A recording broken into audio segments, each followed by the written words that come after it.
My journey, it is a magical mystery tour. When we talk about the artists that you've worked with, Paul McCartney, Beach Boys and ABBA, Lionel Richie, Meatloaf, Ed Sheeran. I said, I'm from the record company. If I can arrive like this, you can do the show tonight.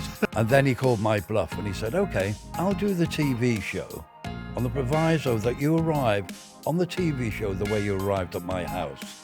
Deal done. The things I did for music. I get a phone call and it's from Steve Levine. Look, I've got this band, Culture Club. Zoom down to Red Bus Studios and then it's a quick...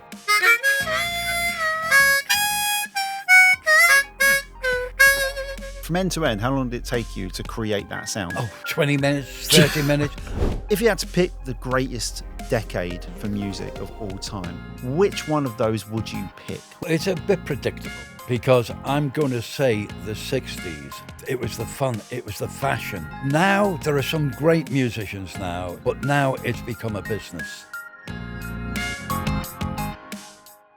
Right, Judd, welcome to the Blinding Talent Music Industry Podcast. Thank you for coming. I know it's been years. We go back. Well, I mean, the thing is, obviously, we've known each other a long time and I've heard a lot of these stories. And that's why I'm excited for people listening to hear some of these stories because they're absolutely fantastic and almost otherworldly. When we talk about the artists that you've worked with, Paul McCartney and the Beach Boys and Annie Lennox and ABBA and Jackson, who we mentioned earlier, Lionel Richie, Meatloaf, even up to like your Ed Sheeran's, right? It's just an unbelievable spectrum of talent that you've had touch points with over the years. And as you said, you know, you're just a boy from Liverpool who loves music, right? Yeah. My journey is it is a magical mystery tour. And I feel I'm one of the luckiest guys ever from Liverpool to come to London. Having said that, there are a lot of others. There were 4 guys called the Beatles who've done okay. But that actually started my journey, the Beatles, because going back, I wanted to get in the music business. You know, the Beatles had just left Liverpool now and they've gone to London. And, now they were the bee's knees. And I wanted to be in a band. And I worked at the stonemasons in Liverpool called Stone Masonry Northwestern Limited. My mum got me the job because she felt I had to get a proper job. But whilst there, the draftsman was a drummer with a band called Derry Wilkie and the Pressmen, which was a big 60s Merseyside band. And he started getting me into the music bit. And he said, come and see us. And I went to a place called the Iron Door, saw them, and I said, I want a bit of that. I could see the vibe and, the kids all enjoying themselves.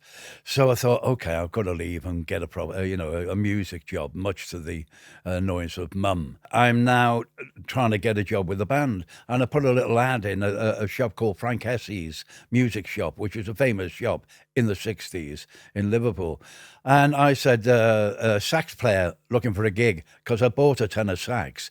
I didn't realise it was in the wrong pitch to UK pitching. But anyway, I get an audition, and with this band, they had no name at the time. And they were all shabby and a bit, rough at the edges. But I sounded terrible, and I was playing in the wrong key, even though they told me the right key. And in the end, they said, do you play anything else? I said, well, a bit of harmonica. So they put me in a little box, and it got me to play Candyman, I think it was called. But anyway, I ended up playing. It sounded all right. I got away with it. So they took me on as the harmonica player, come tambourine player, come jester, I suppose. We had no name, and the bass player, John goes off with somebody else to a club called the Hideaway Club. And we were trying to get a residency, and the fella turned around and he said, well, what's the name of the band? And John just saw the sign. He said, the Hideaways.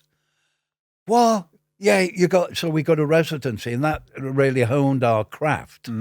Then the Cavern Club, we got a booking on the Cavern Club, and Bob Wooler saw the potential in us.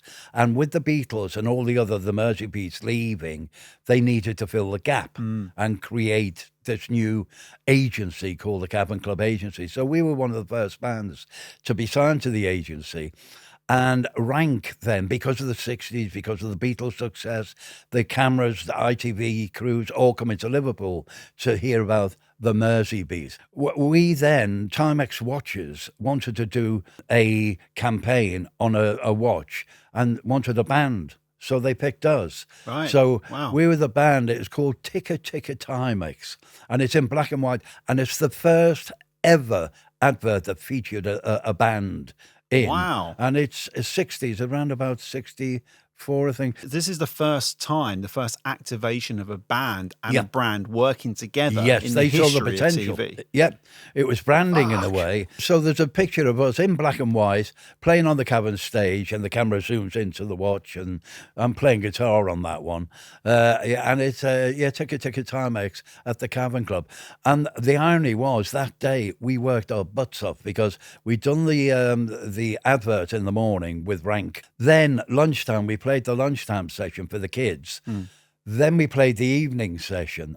Then we went off to another gig and then came back for the all-nighter. So we'd done about 4 sets on the Cavern in one day, if you include that. So is this kind of like, I also read that you hold the record for the amount of times for at the the Cavern. most amount of performances at the Cavern. Very much. I mean, it helps so. if you're doing 4 performances a day. That's going to help, right? Well, that's one. Yeah, I mean, the Beatles, I think, done about 200 odd times. But we, at the Cavern, there were people that were coming from London. They couldn't make the gig, a breakdown or whatever. Or Ian from Yes was coming down. He couldn't make it, things like that. We'd then go in. Right. Because we were based in central Liverpool anyway. Right. So it'd be quick. We could have dropped out. Straight off the subs bench. Yeah. So we subbed so many times. Yeah. And then when the Cavern eventually closed, which was absolutely stupid, the council allowing the Cavern to be knocked down, and nothing ever happened with it. It was an air tunnel underneath the rail. I think British Rail or someone was getting involved and didn't bother in the end. So they ruined a part of history. But the new Cavern opened, and there were with the old Cavern that closed down a couple of times because of Ray having issues, financial issues, and we'd close one. I remember we'd open it with Harold Wilson again, and Bessie Braddock would open it with us. And then eventually it got knocked down. Then the new Cavern came on. And to this day, I do a charity every year called Liverpool Rocks. And the money that we earn, I get lots of London friends coming down, and the money that we earn for the charity goes to Strawberry Fields because it's an orphanage. Well, It was an orphanage. It now helps kids with problems. And there's a little girl there that was ever so sweet, and I made sure that she was sort of taken care of there. Just made a fuss over her, and now she's got a proper job there, so she's over the moon. Oh, beautiful, So beautiful. some good comes out of that. But the Cavern was such a buzz. I mean, it was so small. People don't realise how small. It's like 3 arches, and I was always the court jester. And I remember once making a fool of myself because we all wore tight trousers and we had lots of fans in the front. I put a little hose pipe down my trouser leg, trying to look like Macho Man. Right. The problem is, as I was tapping my leg, it started sliding down my leg. And much to the alarm and joy of some of the girls in front, until it got to my knee, then I had to give up and creep off stage. But the Cavern was a magnet for all these old bands. I mean, Otis Redding, people like that would play down, Sonny Boy Williamson. That's how I learned to play the harmonica properly. Right. Sonny Boy Williamson played down there, and the Yardbirds backed him. And on the guitar there was Jeff Beck at one point, and then Clapton played at the Cavern. But my journey then from Liverpool to London was a bit of an oddball one, where I was going to move to London, and I got involved with another band called Cellophane, spelt with an S rather than the... and it was Ronnie Scott was involved in this big event in Spain, and they wanted a Liverpool band. So Cellophane, and we had a great singer, John Goban, a real soulful voice. So the band was a funky brass band, and we came to London, and we managed to get a house for the guys. But I was lucky enough because we knew Neil, and Bill, my old mate, was the manager of our band. So Bill used to go to school with Neil. By this time, Neil Aspinall and the Beatles were now in London riding the wave, and the Beatles had given Neil a grace and favour flat in Sloane Street, with Knightsbridge, which for everyone out there, it's the street to be in. I mean, it really is posh. So I arrived there, and I'm like in my jeans, looking like a bit of a scruff with long hair. And I got to the door, with my bag. I got to the door, and the concierge comes out with a hat and everything. "Good morning, sir. Can I help you?" I said, "Yeah, I've come to see Neil." He said, "Oh, Mr. Attenborough." He said, "Yes, no problem." And then he buzzed up Neil. Neil said, "Tell him to come in." And he salutes me, and I go in. I got into the bedroom. He had about 3 or 4 bedrooms. And he said, "You have that one there, Judd." And I remember eventually speaking to my mum on the phone, old phone, saying, "I'm settled in now." And I said, "You won't believe the bedroom." I said, "It's bigger than our house." This is our Liverpool house. Anyway, the next day, I come downstairs, I'm a bit togged up, come downstairs, and Fred, the commissioner's there. And he said, "Good morning, Judd, how are you?" I said, "Very well, thank you." He said, "Where are you off to today?" I said, "I'm doing a bit of business." I said, "I won't be long, I'll be back midday." "Okay, sir, off." And he always saluted, and off I went. And where I'd gone to was the Victoria Dole office to sign on. I'd moved from Liverpool to London. I'm signing on, and I come back to Sloane Street, this amazing place, having just signed on the Dole. And then he came back and said, "How was your day?" I said, "Very fraught, very difficult, but I'm here." Anyway. If only he knew. I know. If only he knew. So this is where Neil, while we were there, I got then to start meeting the Beatles. I'd never met them in Liverpool. Right. Oh, okay. So you the hadn't bizarre even, thing. you No, were in Liverpool at the Cavern Club, and you hadn't. Well, actually it was met the Beatles. crossover period because they'd just gone. I knew. Now I'm with Neil, who is the Beatles road manager. And then Neil one night said to me, "I'm going out for dinner with George. Do you want to come along?" I said, yeah, it'd be great. So we go out and we go down to the King's Road, and there's a club called the De La Ratusa, which is really the first ever club that is like Soho House, where they had a membership, very expensive, very exclusive. And David Bowie, I think online you can see David Bowie's got his membership card there. So we're going for dinner. Now I'm over the moon here. I'm going to meet a Beatle. Never met them in Liverpool. I'm going to meet my first Beatle. We arrived at King's Road. Little Minnie arrives with him and Patty Boyd, I think it was at the time. And George is in front of me holding Patty's hand, and we're behind just chatting away. And a girl in front with a boyfriend, she drops a scarf. And George picked it up and remember saying, "Excuse me, love, you dropped your scarf," in a big Liverpool accent. She turned around, looked at him and screamed, "It's a Beatle!" She just screamed, "It's a Beatle." Suddenly, out of nowhere, millions of people are running over. We had to get him back in his little Mini and zoom off. And I'm getting really annoyed because I wanted dinner. I was getting a freebie. But anyway, we came back, and then, so that was my first meeting. And of course, he'd come round. He was very close with Neil. And he'd come round, play his guitar in the flat, and I'd be there smoking a bit of wacky-backy. And we were all, it was all a good laugh. And so that was my first Beatle. The second one was Ringo, because I then started helping Neil at Apple, to do some promotion, PR. I'd never done it before, but he just said, "Can you take some records up to Radio 1 and whatever?" I helped George on his album, and then worked with John on his rock and roll album. Right. So then I'm now meeting John, and John, he was a laugh. I mean, he's very, very funny. And and he'd wind me up as well. Yeah, "Go on, you Scouser," you'd always have all that thing. And a little story here was, while I was in London, they were now closing. I'd never met McCartney before either. And Paul was in Soho Square, the separate office, MPL. So long and short of it, I'm there at Savile Row. They're now closing the fan clubs down because the Beatles, as an entity, a live entity, had stopped. So Neil said to me, "Judd, are you going up to Liverpool at all this weekend?" I said, "Yeah, I was going up with Laurie from the switchboard, the Apple switchboard." He said, "You couldn't do us a favour?" I said, "Well," he said, "Well, I've got Alf going up with John's Pullman, his Mercedes Pullman, and we wanted to get some stuff from the fan club because we're closing down. And I need to give Frida, a thank you for all her..." He said, "Will you take a cheque up for us?" I said, "Yeah, no problem." And it was just before John had gone over to lock himself in New York. I get a cheque for £100. And we didn't have iPhones. We didn't have anything then. I should have photographed it.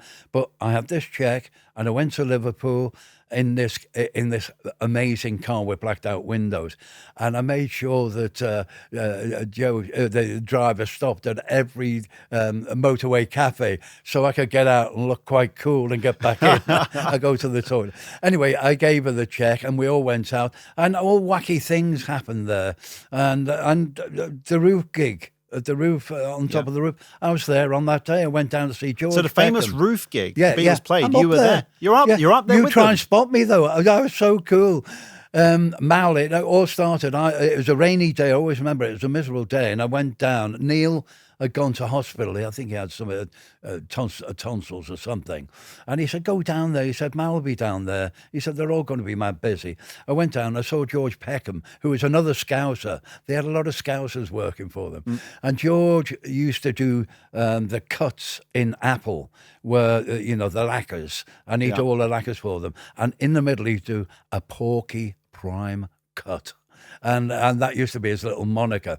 So I went down to see George. I went, all right, George, yeah. And then I could see all this kerfuffle. There's George Martin there, everyone, and Mal going up and down with cables, this, that, and the other. And Mal said, grab hold of these. Can you come up, George? Give us a hand. And I took, they were like towels and things, to stick in Ringo's drum.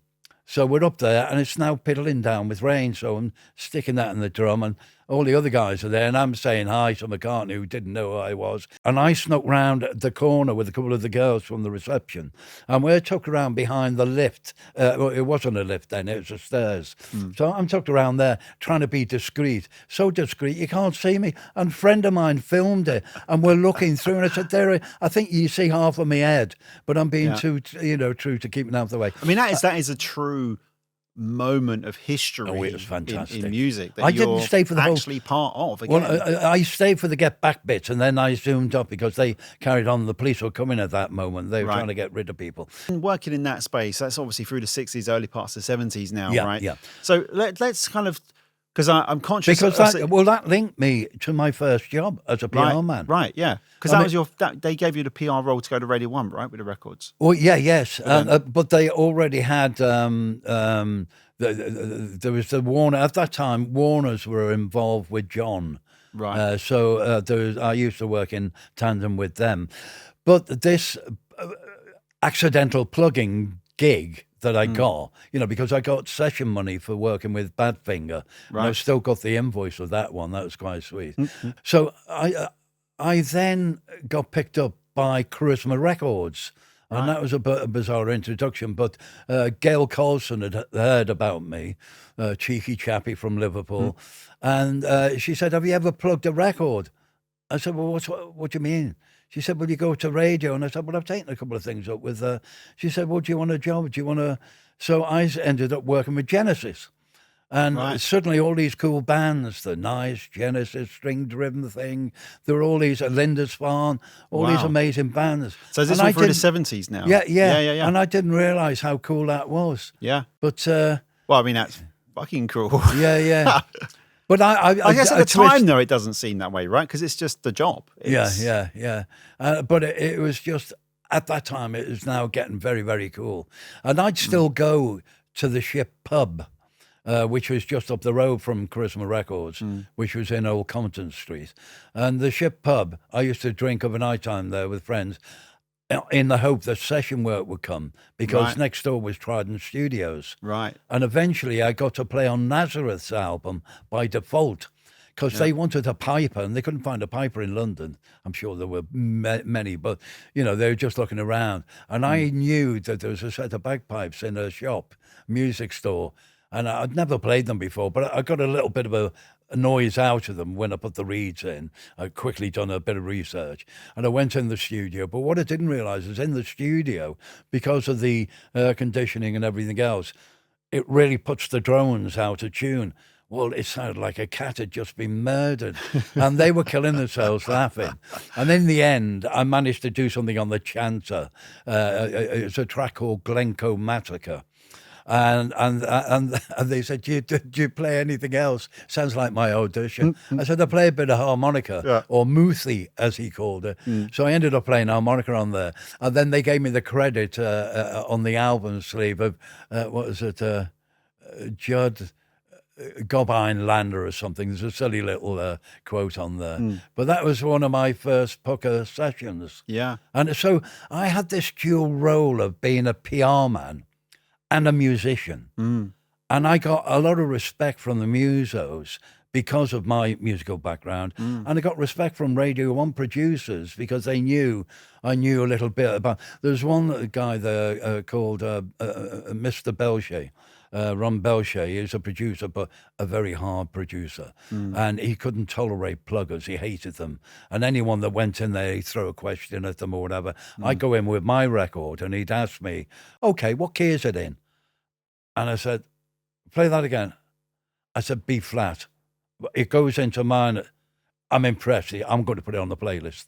Right. And he was just testing me. Yeah. You know, but so I got a bit of respect there, and that sort of helped me in the business. But I wouldn't say that's a common thing that a PR person would be a musician, actually. A PR person primarily is there as a role. Salesman, yeah. Right? Yeah. They're not a musician. They're there to say, this is great, and these are the reasons why you should play it. But that benefited me. You know, I as a result of that link, things like the Communards, they asked me to play on their album. Yeah. Fine Young Cannibals, I played on a film track of theirs. And how many sessions that you've done? I was reading this as well. The amount of session work that you've done is incredible. It's in the thousands, right? Oh, yeah, ridiculous amount. There are lots that are not recorded on the thing. Wow. So, I mean, that's a wonderful segue. So you've gone for this PR dual role of session and PR. And then, of course, you land sort of in the 80s. And there's one particular moment that I remember you telling me this story when I was just coming through. And we was going out, we was having lunches, whatever, the Groucho probably, or whatever it was, you know. And you told me about this story about the Culture Club and of course, you know, the famous track. Oh, Karma Chameleon. Karma Chameleon. And Church, yeah. And I remember going, hold on, sorry, say that again? So tell everyone about the story of how this came about. I'd already been working with Michael Jackson, ABBA, and this, that, and the other. And I moved to Motown.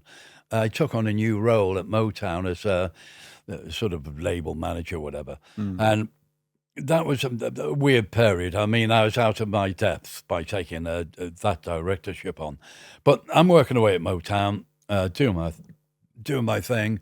And then I get a phone call, and it's from Steve Levine, who used to be a producer and at CBS Records and the CBS studios, and I'd do little sessions for him. So when they were doing Church of the Poison Mind, they thought, you know, a little harmonica. He's quite on the ball with trying to find oddball instruments. Yeah. So anyway, Steve then calls me and says, "Look, I've got this band called Culture Club, working with them at Red Bus Studios. Could you pop over? There's a couple of lines." And he sent me, they always send you a cassette of the blank track. So I had to listen to it, and I played around with that, and then Karma Chameleon, and then come up with little ideas for it. And Church of the Poison Mind was a loop, down, and then Karma was down. But it seemed to capture the moment. Yeah. And Karma Chameleon today is still getting used in so many ads and this, that, and the other popping up. And it was just a bizarre, quick, I'll do it at lunchtime. So I left Motown offices in Oxford Street, zoomed down to Red Bus Studios. I'm in there with this weird looking character in the control room with Steve. And then it's a quick do it, zoom back, and then Virgin Records sends me the invoice, and I've still got the invoice there. Brilliant. I thought £100 I got paid for that. Wow. 100, I know. And did you ever think at a time when you were doing it that your harmonica on both those tracks were going to be so significant? And for me, that, it sounds odd to say, but that harmonica just alone, let alone the track, was almost like the soundtrack to the 80s. Yeah. Yeah, it's everyone. It seemed to capture their imagination. And how long did it get, from end to end, how long did it take you to create that sound? 20 minutes, 30 minutes. Well, you know, I mean, I was in the Crazy. studio for probably an hour or so, but it was just getting the feel of the whole thing. Yeah. And Steve said, I want to like a country feel. And I thought, well, no, it'd be cool to have something like a bluesy country feel and Yeah. blah, blah, blah. And I remember doing it. And I used to turn up the heads on the playback very loud to the point now that I'm almost deaf. I mean, it's paid its toll. But it worked, and it seemed to capture the imagination. And there's a thing called Kiss Across the Ocean, a video of Culture Club live at the Odeon Hammersmith. And I'd done all the London gigs with them, and it seemed, you know, it really worked. And I remember John Moss saying, well, George has got to get changed. Let's create a little instrumental. And he said, Judd, you do some bits, and then we can go straight into Church of the Poison Mind. And if you look at it, I mean, I look quite cool, actually. I've got a little white outfit on. Even if I don't say so myself, I look pretty cool. But it was good. So it's Kiss Across the Ocean tour. There I am, playing away. And again, it gave me a bit of time to, you know, experiment. But there were so many sessions I'd done. Annie Lennox was great. Spice Girls was funny. Yeah. Because Spice Girls, unbeknown to me, the head of Virgin called me up, Paul Conroy, and Paul said, Judd, I want you to play some harmonica on a track. Of course, say you'll be there. Say you'll be there, yeah, And I said, yeah, okay, yeah. Where's it happening anyway? You sent me over to Olympic Studios, went in there, saw the girls all writing, and there's one girl I spotted there, blonde girl, Emma. I went, there's something there. I know this girl. And anyway, I do the session, and Scary Spice was in the control room, and I thought she was the little helper. I said, any chance for a cup of coffee? Oh, she said, yeah, okay. She went off, got me a coffee, and then, you know, then somebody said, oh, she's one of the singers, you know. Brilliant. Phil. So you made a Spice Girl go make you a cup of coffee? She went, yeah, with a smile, And then I played, and it's in a really weird key. It's a minor, D minor, whatever, and it's a strange little lick, but it's in the middle. In the middle of that, anyway. So, Yeah. And that was like number one all around the world. Yeah. So, you know, that was an exciting I know you one never to really do. go far without your harmonica, right? It's probably on you right now. Would Oh, be my just guess. so, listen, that's true. I always had one in the car when I was coming here, and I was thinking, but it's in a high key, Right. which is, it's F sharp. Here you go. It's a little judster. Let's see if I can do Yeah, let's see if we can do it. Shall I do the Karma bit? Yeah, do. Okay. Do it. Okay.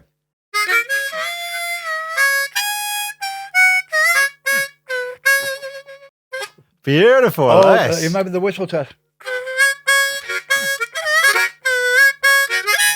Oh, well, I won't go there. but Yeah, there you go. brilliant. So, And who would have thought that, which took a mere 20 minutes, I know. is such just a substantially massive moment in what has already been a ridiculous career. Yeah, We haven't even got to the mid to late 90s yet. We're already at a ridiculous level of career. There was one Val Doonigan, talking about harmonicas, Val Doonigan. I remember doing a session, and fixers would call me up, you know, are you around this afternoon? We got a session on it, you know, Abbey Road or whatever. So I go down and with my harmonicas, I had a section. Anyway, I do Val Doonigan, but when I walk in, I normally overdub the harmonica lines. You know, the track's already been created, and I'll play on top and be creative myself. This one was like Val Doonigan doing Gypsy Woman, I think the track was, and there's a harmonica line in the middle. But he had a full orchestra, and he had 3 girl singers, me, and a manuscript for me on the harmonica part. I don't read music. I'm now peeing myself. I'm faced with, and he's such a lovely man, but he's up there, and an orchestra. You can imagine how much it's costing them. Yeah. And the Vernon's girls who were Liverpool, so they heard my accent, right there, you know, all that going on. And the next thing is, I'm saying, listen, I'm worried. And I explained to them, and she said, I'll knock you when it comes up to your part, because I knew a little bit about the line anyway. Yeah. And then we get to the part, and the first one was a failure. And you could hear the whole orchestra go, Oh, no. and I'm now looking. I said, I'm sorry, I just lost the plot. Anyway, he's done the second one, and she hit me just before I come in. I managed to do it. After that, I went to the session book, and I said, never do that to me again, please. So yeah, that's fun. But yeah, amazing. And look, it's one of those extensions to, like you say, all the session work you've done and the artists you got to work with along the way is some amazing people, yeah. It's just unbelievable, right? And we've kind of talked about the 60s and 70s and the 80s, and I guess now we're creeping into the 90s. And like the 90s for me, and again, we're going to really cover the greatest decade in a moment, but the 90s for me were just a haze really of beginning part, lots of dance music, the middle part, kind of pop music into then Brit pop era. Yeah. And of course, late 90s again, American pop. But from your perspective, I mean, obviously you were involved in the Brits, right? When did that actually start for you? The chairman of Warner's, Rob Dickens, Rob said to me, he said, look, you seem to be involved. You know everyone in the business. He said, I'm now the chairman of the BRIT Awards. He said, I'd love you to come along and work with the crowd because there are so many people in the crowd that the cameraman won't know. And there are so many moments that happen that, it'd be great to get someone like you involved. So he did. So I got the first job. I'd done 21 years of the BRIT Awards. I didn't realise how long. So it was Alexander Palace was the first one I went to. And I got involved there, and it was literally because I knew everyone, like Goldie, who was then a Mr. Mixer and everything else, and Bjork and all these sort of people. I knew them all. So I'd be with the cameraman, and I'd suddenly do table spotting, get over there, and I'd get Goldie standing on the table. He loved it all, giving it plenty. Yeah. And David Bowie's wife, she was ever so sweet. When David got an award, she got on the table, and I said, are you okay? She said, yeah. Cameras.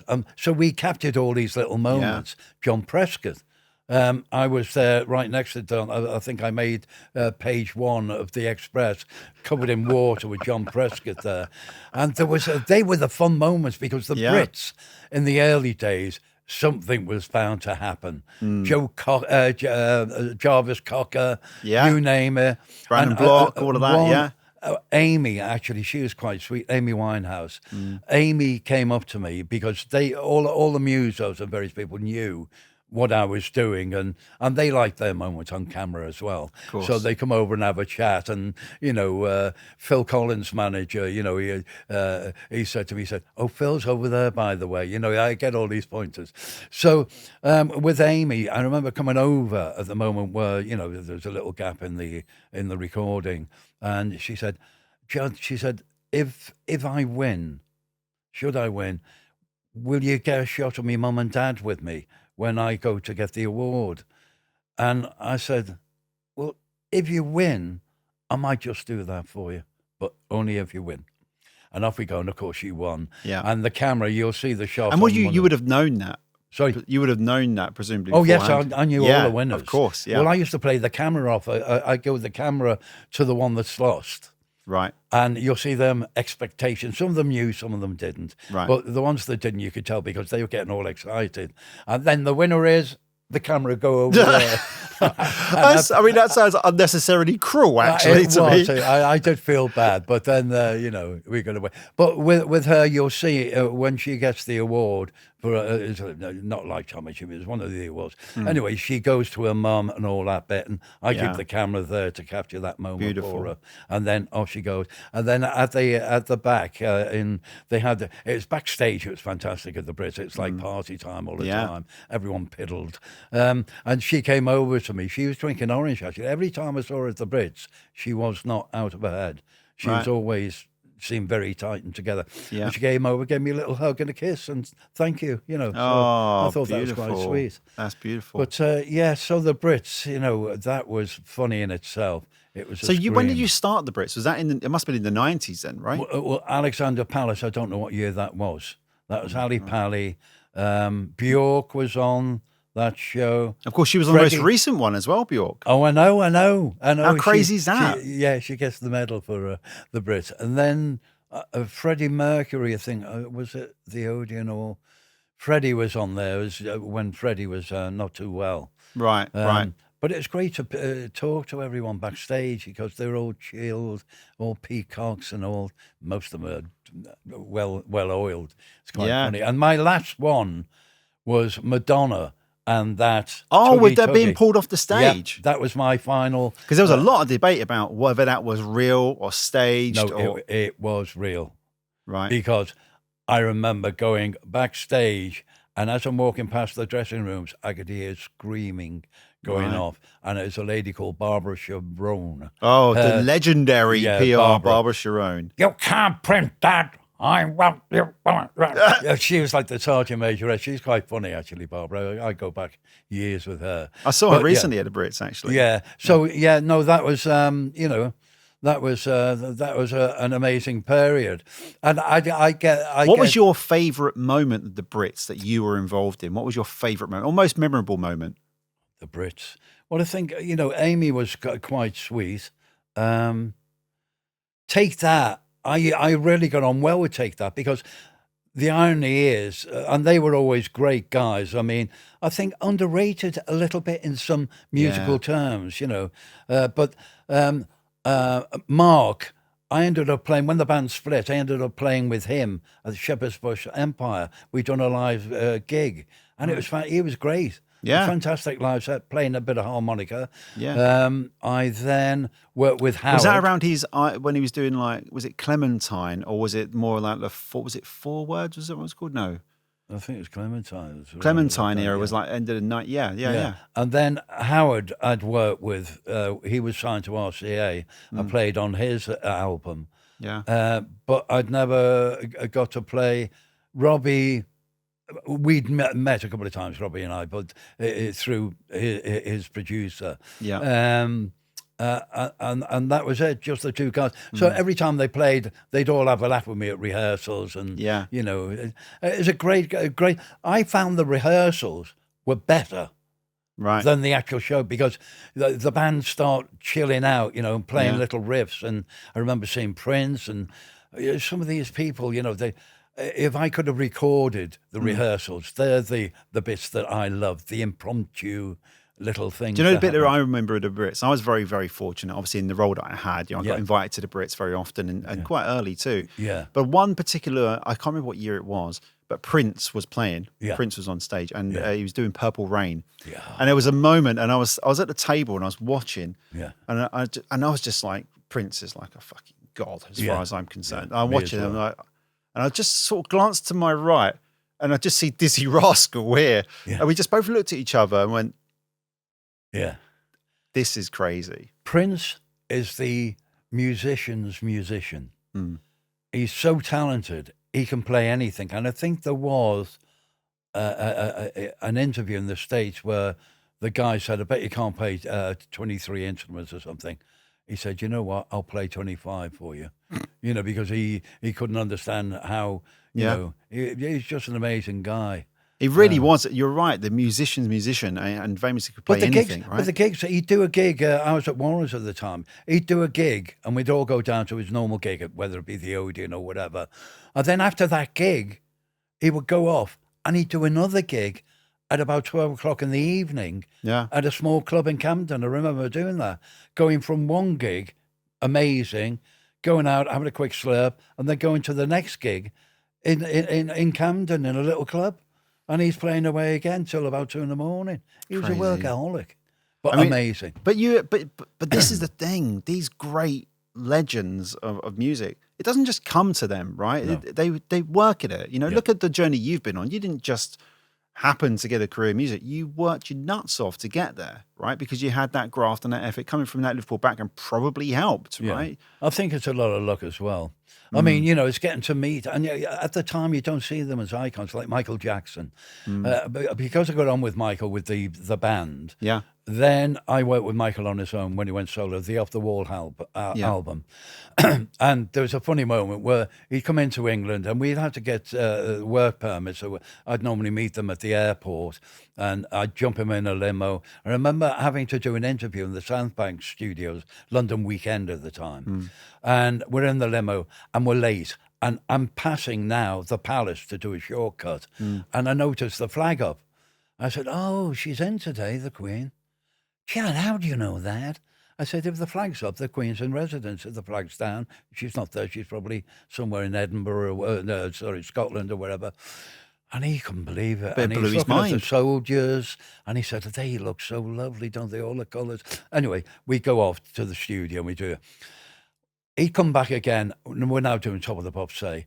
So he'd insist, even though Top of the Pops was nearer to Heathrow than London Weekend, I'd have to go past the Palace. Brilliant. So he could look up and go, oh, Judd, she's not in today, and all that bit. But anyway, Why doesn't it surprise me? I know. I don't know. It should surprise me, but it doesn't. So he loved all that. And we then, I took him to a Capital Radio, which was in Euston Towers. I remember getting there early, and there were thousands of girls outside the entrance of Capital. So I took him the car, and I always got a small limo. I didn't get a big thing, a small one with blacked out windows. And we parked round the corner by a place called Lawrence Corner, which sold old military stuff. Right. And we're sitting there, and he's looking in there. He said, Judd, what's that shop there? I said, they sell military. You know, the Palace and all the braiding and all that. Can I go in? And I'm looking at the time. We had about 15, 20 minutes. So I said, quickly. And I got a security guy to quickly slip over. And we went in. And we walked in. And there's this lovely lady there with a little sweet afro haircut and everything. Eyes open. And Michael. And the two of them didn't say anything. They said, Michael, say hello. Oh, hi. Can I have a look around the shop? Yes. Anyway, he's going round buying this, that, and the other. I'm talking to her. And she said, I was so desperate to go over the road. I wanted to meet him and see him, and my boss wouldn't let me. Yeah, and he's here now. I said, I'll get you his autograph, don't worry. Anyway, so he got a pith helmet, this, that, and the other. There's a photograph of him with a pith helmet at Radio 1 with George Harrison, because we'd done a couple of interviews that day. Anyway, long and short. So you went and bought some stuff for the military and then just took it. Oh, yeah. But he loved it. Oh, he was funny. It was a good laugh. I mean, it sounds fairly unreal to talk about Michael Jackson in such a sort of relatively normal way, right? Yeah. Because obviously you win whatever you read or whatever. There were two of us. Jonathan Morris was the press officer, and I was the head of radio PR at Epic. And Jonathan, I remember Jonathan did I phone Jonathan? And he was, Jonathan, we're just flying to Russia. I'm with Michael. I said, he said, yeah, we're in this massive plane. He said, there's 5 of us. And I said, well, is it all going well? He said, yeah, we got champagne here and all that bit. And I'd left Epic by then. It was just a surreal conversation of me calling a mate who's in a plane going to Russia with Michael Jackson to do some bizarre deal, so. Unbelievable. ABBA were great. ABBA. Yeah, I was going to ask about ABBA. I mean, when we talk about, we're kind of skipping a few different decades, all over the place. But it's great as well, because it shouldn't be a linear journey. I don't think music is a linear journey, and I think when we talk about ABBA, and I'd love to just kind of touch on that before we get into the big question, really. Okay, cool. What was your involvement of ABBA in ABBA exactly? But why were their songs just so awesome? I mean, like every ABBA track. Is there a bad ABBA song? No, there are a few. Oh, yeah. Which ones? I'm sorry. I'm not going to name them. But it was an up and down journey for them because they'd have a hit, and then they'd have a couple of flops, and they'd have a hit, and then they'd have a... So there was a bit of a... If you do your research, you'll see a couple of hiccups in their thing. Because Benny and Bjorn, they wrote in a quirky way. Now they're part of history. At the time, the frustration... the Eurovision obviously kicked things into... of course. But my biggest nightmare working with them, and they were so lovely. I mean, they were very cool. They had that Swedish gene where, there was dry chuckles, their humour was slightly different. Frida, I loved her to death. She was very funny. She used to wind me up. I've got some great shots of the two of us a little bit piddled in Sweden at some restaurant. But she was a great laugh. She had a great sense of humour. And Agneta, I always got worried about Agneta because she hated coming over all the time. She just had the kid. Right. And I had the nightmare of having to say to them, we've got this big TV show, I need you over. And I knew that I had a hurdle to climb or to jump when trying to get Agnieszka, because she didn't like traveling planes, because they almost had a nightmare of an accident in New York. When flying from one state to the other, they hit a storm and she got paranoid of. So we had all different ways of trying to get her over to do things. And I remember having dinner with Bjorn in London, and we were having a chat away. And it was the musical. I'd gone to the opening of Mamma Mia. And we were sitting having dinner after the show, and he'd just having a drink. And he said, Judd, he said, I'm so pleased this is happening. He said, the pressure. He said, now our music can be somewhere without us having to schlep over all the time. It's like working for us now. And he said, that's what I always wanted. We love going in the studio. We love doing our thing. This is the bit we didn't like.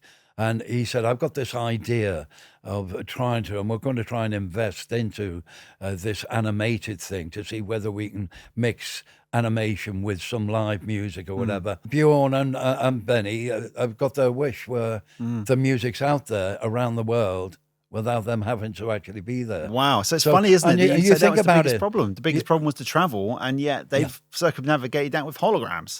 Yeah. But they were great to work with. We had a giggle. I remember staying at the Dorchester with them, and me said it was bonfire night, and I was setting fireworks off from the balcony, and we were all piddled on whatever. And they enjoyed that. It was quite funny. Fantastic. Fond memories. Fantastic. And look, I think I know there's probably another million stories within you, but we're going to get to this sort of main theme of the question, because I feel like it's been a wonderful journey from the Beatles and the Merseyside into the sort of 70s and the ABBA and that journey as you progress through. Then you've got the 80s and Culture Club, and you've got 90s, which is your Spice Girls and your Take That's and your Brits. Then you're into the noughties and you're talking about hanging out with Amy Winehouse, and not least all of this, you've always been a bit of a PR legend anyway, and it still continues to do it now, right, as part of your own business with Lander PR, so you know this business inside out. But the burning question, sorry, that's a very Alan Partridge thing. The burning question is, if you had to pick a decade, so whether it be, the 60s, 70s, 80s, 90s, noughties, 10s, I mean, if indeed now, I'm not sure you'd pick now, but if you had to pick the greatest decade for music of all time, which one of those would you pick? Which one, if you could live in one decade of music for the rest of your life, which one would it be and why? It's a bit predictable, because I'm going to say the 60s. And the reason I'm going to say that is it was harmless fun. We were all naive, so it was something that we wanted to do, not for financial gain necessarily, but it was the fun, it was the fashion. We were always outrageous on fashion. Music, it was such a mixture of blues, rock, a bit of everything.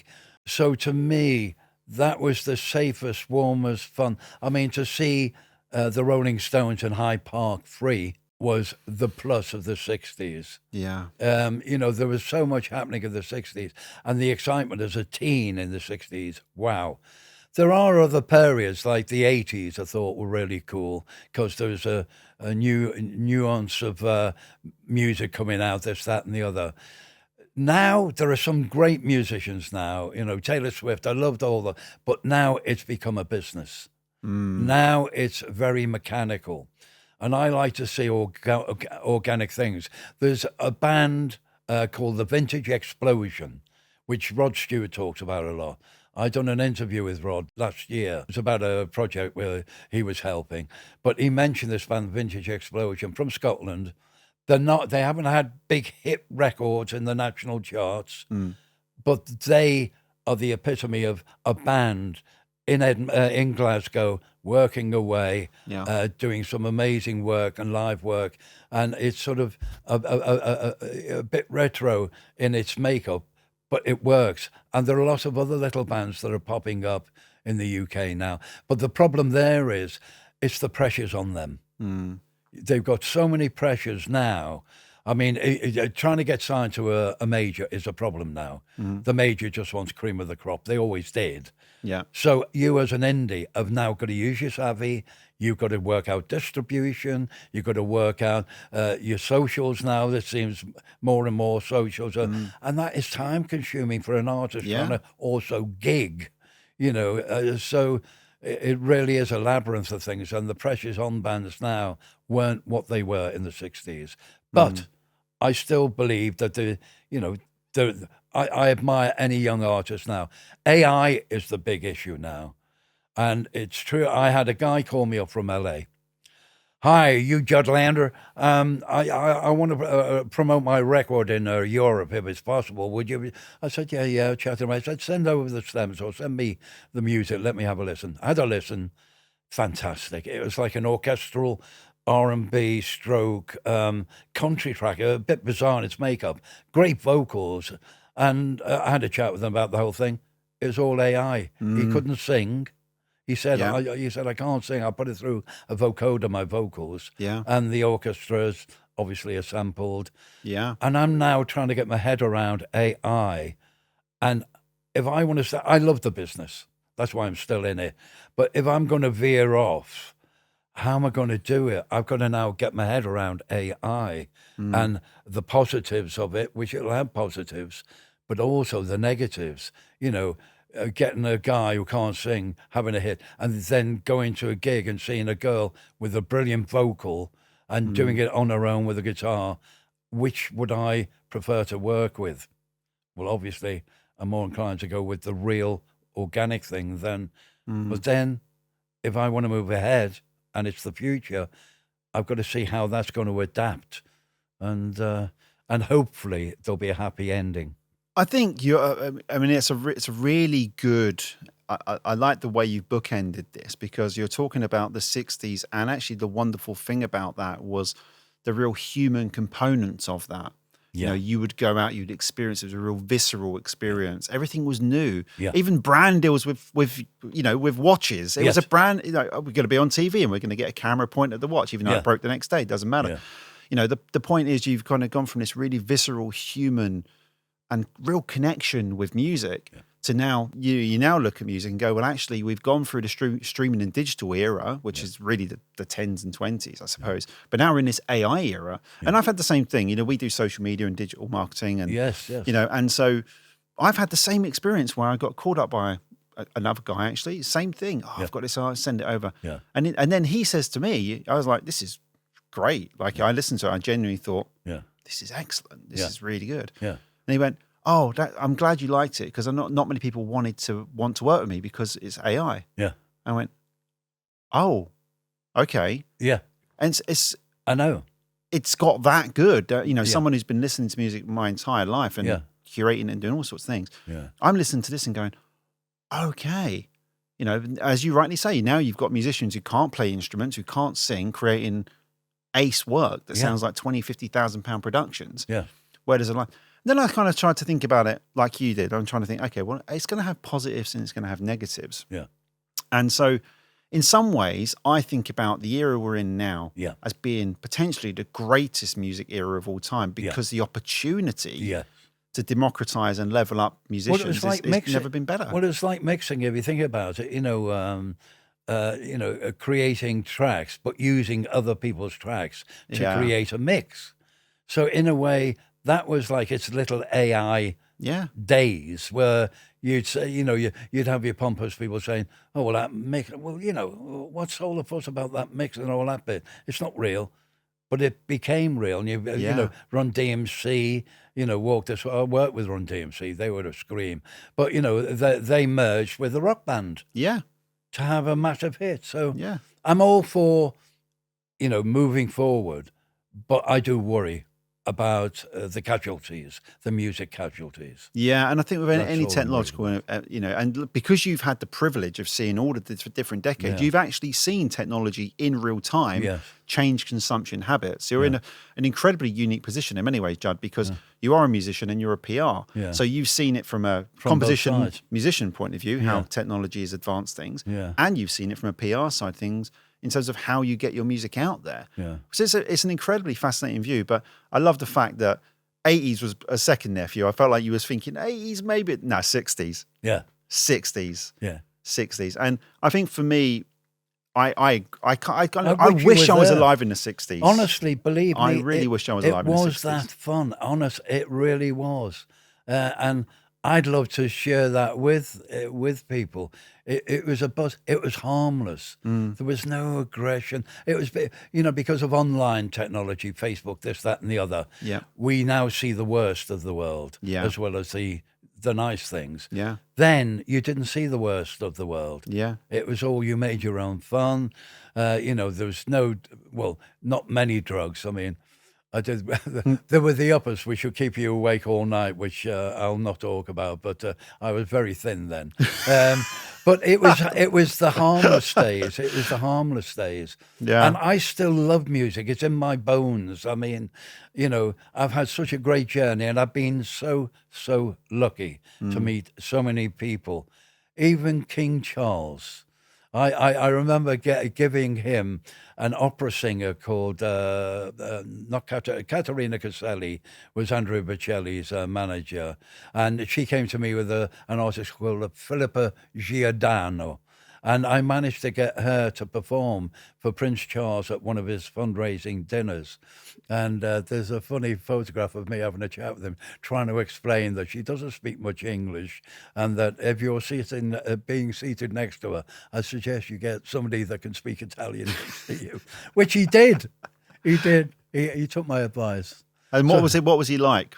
Oh, he knows everything, doesn't he? I mean, I could have been a turtle with a glass eye, and he'd have a conversation with a straight face. There's a little tit, and he does have his little slurp before he sits down. He was nice. He was really good. And I was introduced as a friend of mine introduced me to him. And, he was having a chuckle about the Liverpudlian side of things. But yeah, no, he was cool. He didn't try and do an accent, did he? No, awfully. What do you do, young man? He didn't try and do the he didn't try and do any of that nonsense. No. That's a shame. I think I would pay good money to see that. It was at the Prince's Trust. That's where I met him, on the roof of a dinner, a pre-gala dinner. Yeah. Fantastic. But yeah, so I've met them all. I mean, you've had a hell of a journey, and I guess before we get to the final close question, but do you think we'll ever produce another Michael Jackson? Do you think we'll ever get another artist like to that? How at the time Michael Jackson was like all consuming, every platform, everything in the world. It was Michael Jackson. Will we ever have another Michael Jackson? Michael Jackson, ABBA, all these iconic artists, Queen, people like that. They all had something of an aura about them, something unique about them, both visually and obviously sound-wise. Michael was very theatric. I do feel for him now with all this nonsense about, the kids and all that. I never experienced that at all with him. I mean, he loved children. And I know for a fact, having worked with him and his father, who was a real bossy, his father did put the band through hell. He was like a sergeant major. And I had to tell his father off once when they were doing, I think it was Blame It on the Boogie, on Top of the Pops. We were in the dressing room. His father's having a go, Joe. And I had to say to Joe, can you stop? I've got the guys going on stage. I don't want them upset. He didn't have a childhood. Right. And that's why he used to. Friends of mine came in with their children, and he'd be little kids going and making them laugh. We opened Hamleys for him because he never had a childhood, and I think part of all this, the suing and the legal battles that are going on in America about Michael.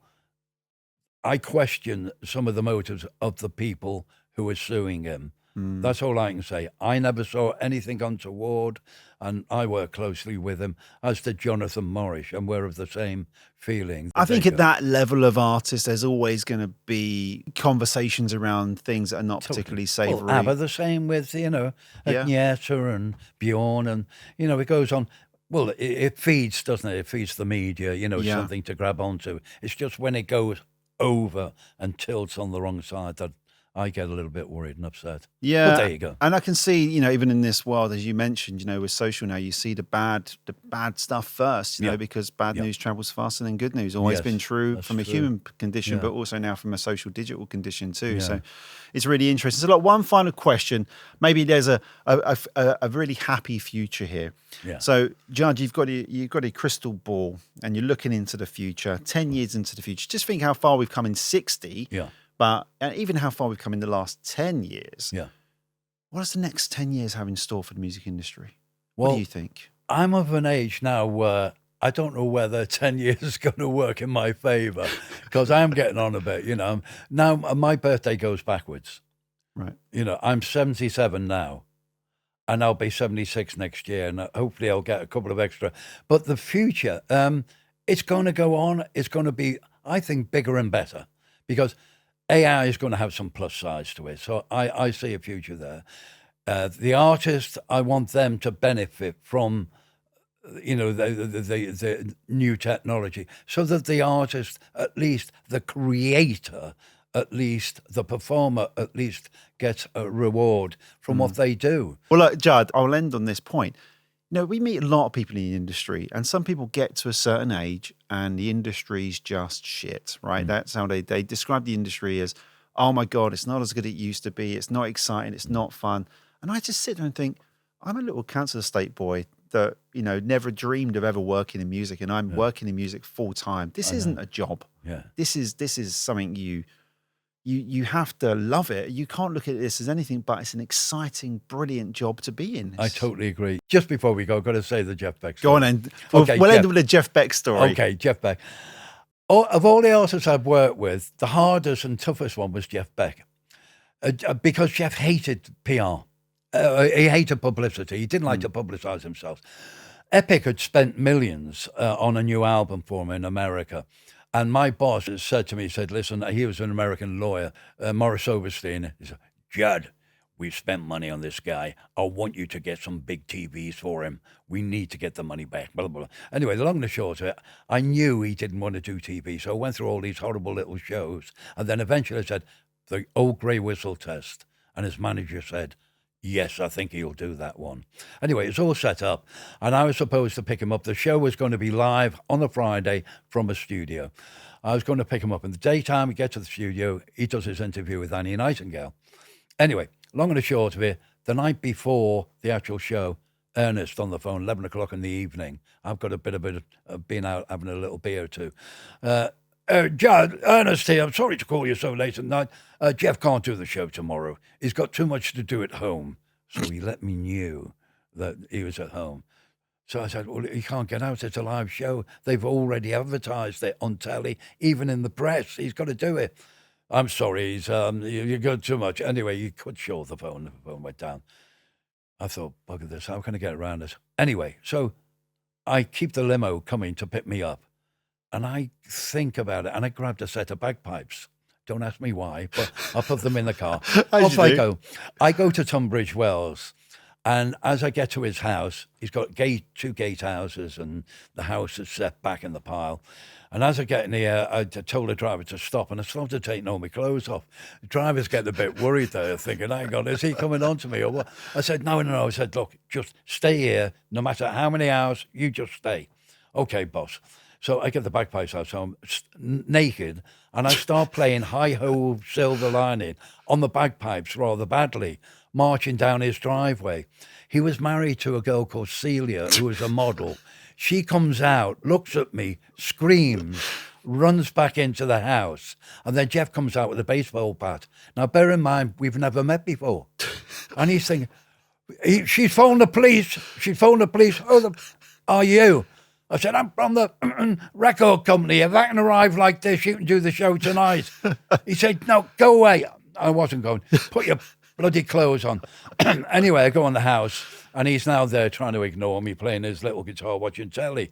And Celia's now killing herself laughing. Got my clothes on. Anyway, the day's going by, and then he called my bluff, and he said, okay, I'll do the TV show on the proviso that you arrive on the TV show the way you arrived at my house. Deal done. So off we go. We go to the studios. and everyone's there and exciting. Oh, Jeff Beck's here, and Annie Nightingale was doing the interview, and they sat down on the couch, and she's chatting away with him, and then suddenly you see Jeff's head, and you can get it online still. It's still there, twiddling. And then I came past playing bagpipes, trying to play Hi-Ho Silver Lining badly with the bagpipes, and they put gaffer tape around me willy. And I tell you, taking that gaffer tape off, I was crying with agony. But I done it. Gaffer tape? Yeah, well, a little spawn. I had to cover myself up because of the BBC, but, they wouldn't.